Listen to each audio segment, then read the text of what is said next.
Sid Davis, journalist who covered JFK's assassination. LBJ's swearing-in dies.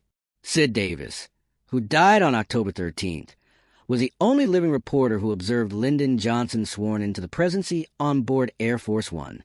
Sid Davis minus the last living journalist who saw the swearing-in of President Lyndon Johnson on board Air Force One amid the chaos of his predecessor John F. Kennedy's assassination minus has died. He passed away at his home in Bethesda, Maryland on October 13th, according to his son, Larry Davis. He was 97 years old.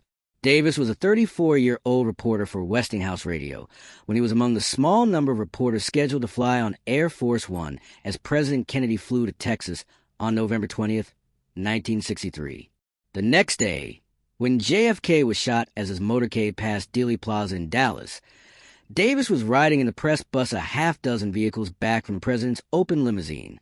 We heard a loud noise, and I wasn't sure whether it was a motorcycle backfiring, but Bob Pierpoint of CBS said, "That's gunfire," Davis remembered in a 2012 interview with The Hill.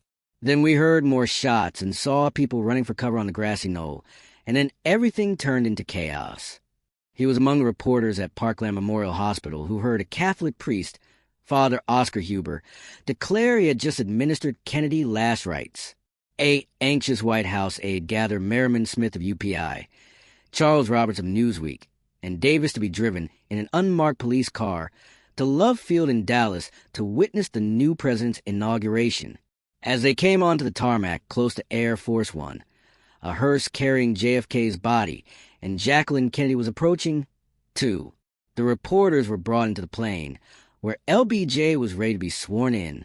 Jackie Kennedy joined them, and Sarah Hughes, a U.S. District Court judge in Texas, administered the oath of office minus viewed as a vital statement to the nation and the world of continuity.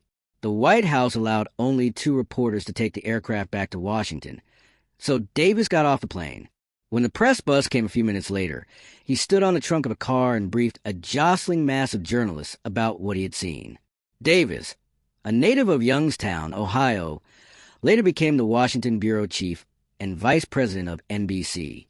His survivors include sons Larry and Morris, a brother, Irvin, and 4 grandchildren, a Navy veteran. He is to be buried at Arlington National Cemetery. Merriman Smith, who earned a Pulitzer Prize in 1964 for his coverage of Kennedy's assassination, committed suicide in 1970. Charles Roberts died in 2021. 62 years after that melancholy swearing-in, the important figures who were on board Air Force One have passed away, among them Johnson, his wife, Lady Bird, Jackie Kennedy, and Hughes.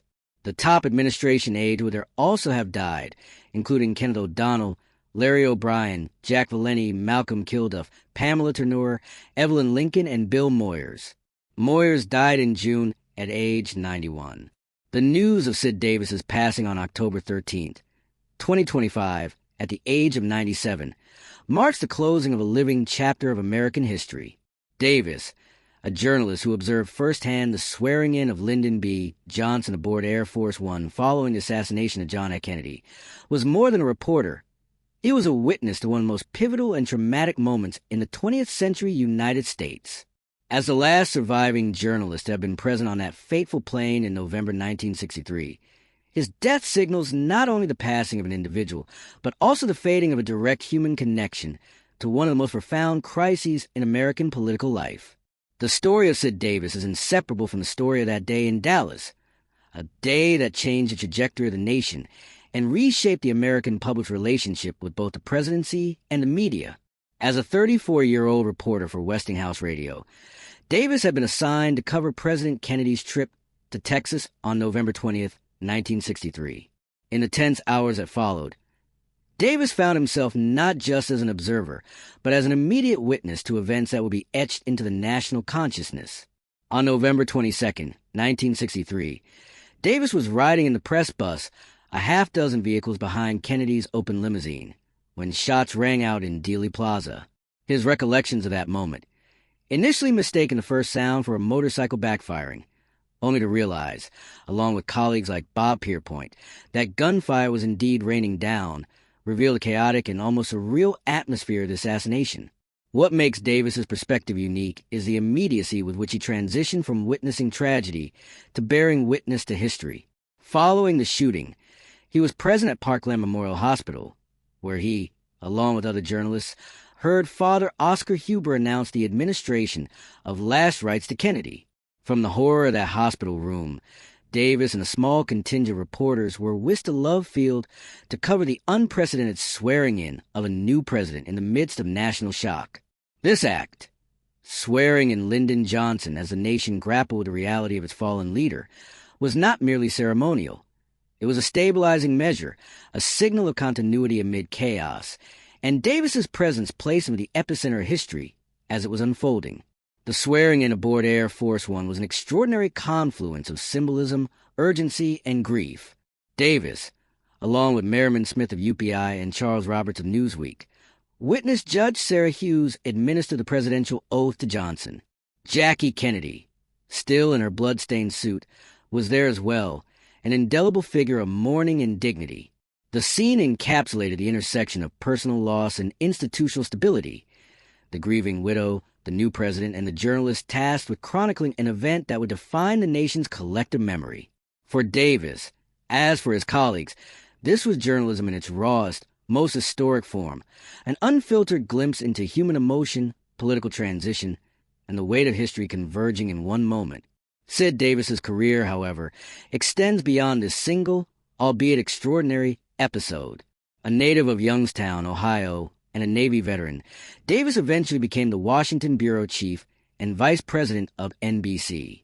His professional trajectory exemplifies the mid-20th century evolution of broadcast journalism, when reporters were not merely relaying information, but actively shaping how the public understood monumental events. Davis's first-hand accounts, whether from Dealey Plaza, Parkland Hospital, or Air Force One, contributed to a media narrative that would influence public perception of both the assassination and its immediate aftermath. In the context of journalistic history, Davis represents a bridge between the era of on-the-ground reporting and the emergence of television as a primary conduit for national news, a conduit through which the American public would come to process tragedy, politics, and the complexities of leadership. The passing of Sid Davis also invites reflection on the broader generational transition of memory. With Davis's death, the last direct journalistic witness to Johnson's swearing-in is gone. The other key figures present that day, President Johnson and Lady Bird Johnson, Jackie Kennedy, Judge Hughes, and top administration aides such as Kenneth O'Donnell, Jack Valenti, and Bill Moyers, have all passed.